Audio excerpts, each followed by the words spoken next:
A tropical storm now approaching Hawaii is forecast to reach hurricane strength within the next 2 days, something the islands have not experienced in over 3 decades. Most storms that get this close to Hawaii fall apart before they arrive. This one hasn't. Here's why hurricanes almost never reach these islands, why that changed this week, and what it means far beyond Hawaii. As of the National Hurricane Center's Thursday evening advisory, Tropical Storm Lala was centered roughly 655 miles east-southeast of Hilo, moving west-northwest at 10 miles per hour.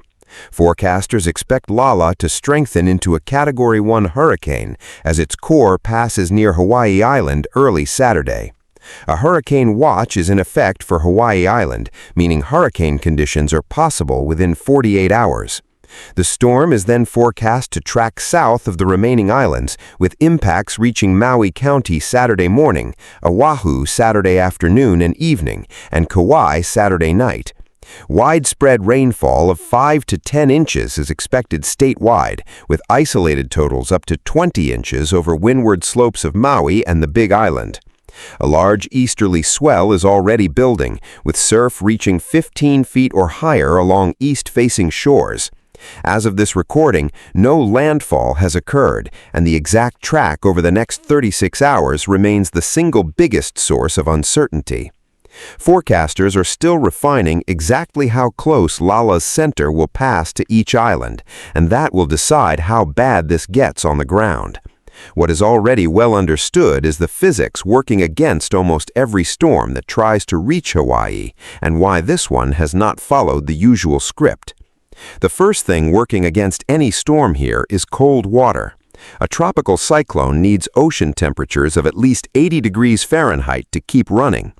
East and north of Hawaii, deeper, cooler water tends to sit closer to the surface, and as a storm churns that water up, it is effectively pulling the plug on its own fuel supply. Think of a campfire that starts drawing air from directly above a block of ice.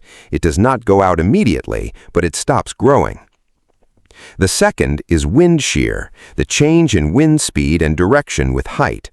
Near Hawaii, upper-level winds are typically strong enough to tilt a storm's core away from its own rain and thunderstorms, tearing the engine apart from the top down, the same way a stack of blocks collapses when the top layer gets pushed sideways faster than the bottom. What actually works here is small-scale and local, moving from flood-prone low-lying homes to higher ground or a shelter, not off the island entirely.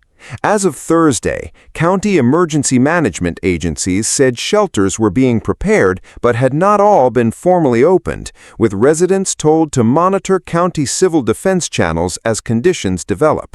The honest limit is that no warning system stops water from moving downhill through a gulch that has flooded before. It can only get people out of that gulch in time.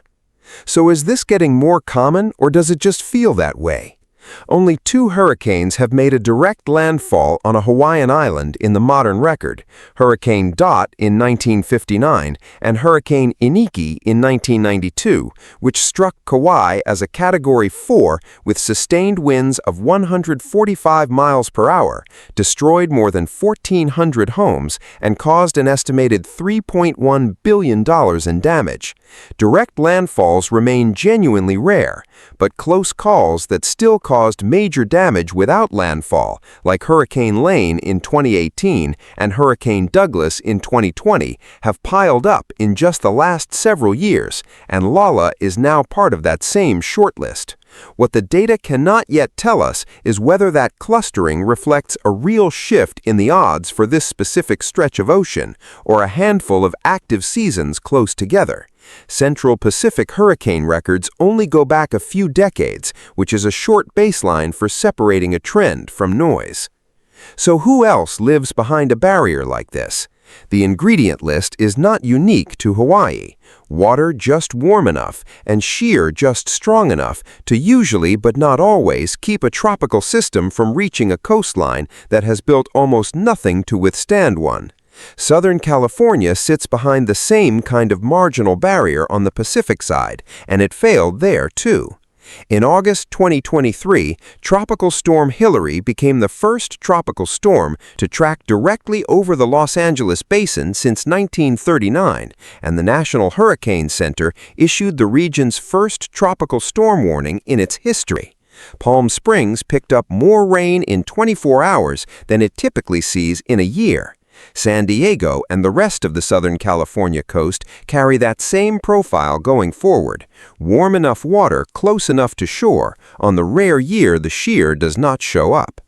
If your coastline has a reputation for not really getting tropical storms, that reputation is a description of the odds, not a guarantee. You cannot control the ocean temperature or the wind shear.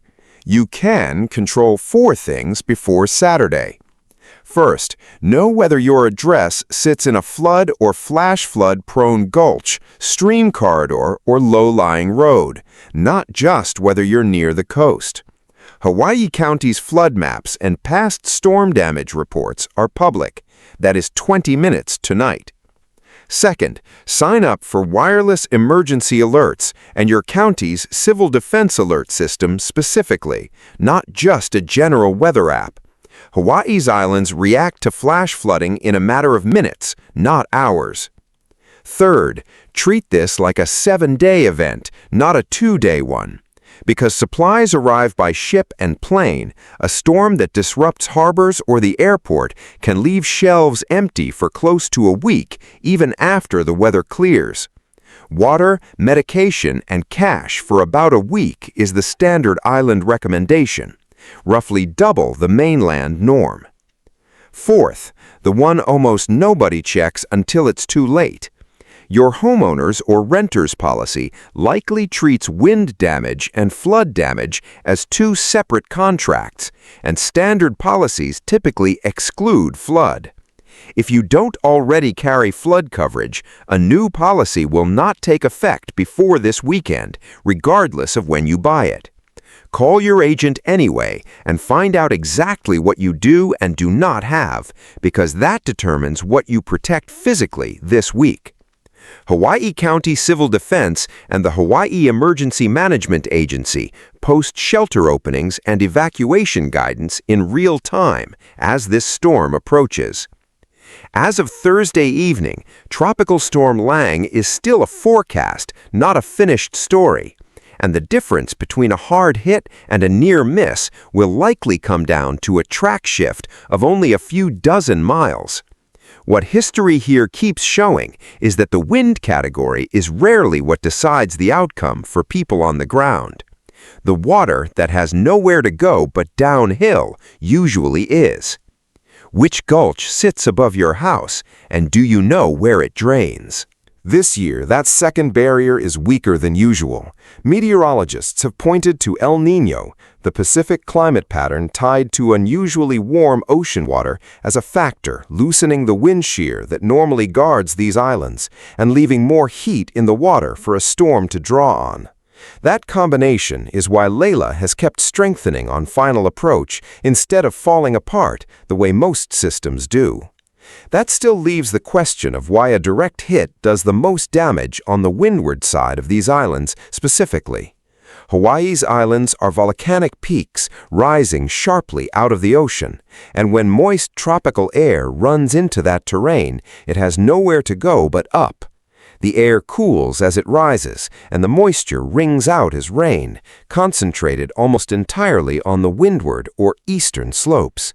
That is the same mechanism that turned Hurricane Lane in 2018 into one of the wettest tropical cyclones ever recorded in the United States without the storm ever making landfall. More than 50 inches of rain fell in the town of Mountain View on the Big Island in under 4 days, and the flooding, not the wind, did the damage.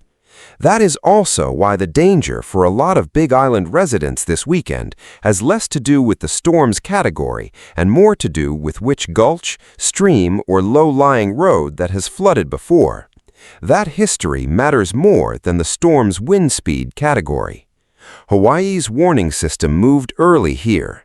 The Central Pacific Hurricane Center issued advisories on this system days before it reached hurricane watch criteria, giving islands more lead time than storms like this typically allow. But the tool most people picture in a hurricane threat, a large-scale mainland-style evacuation out of the storm's path, does not really exist on an island chain. There is nowhere to drive that gets you off Hawaii Island before Saturday.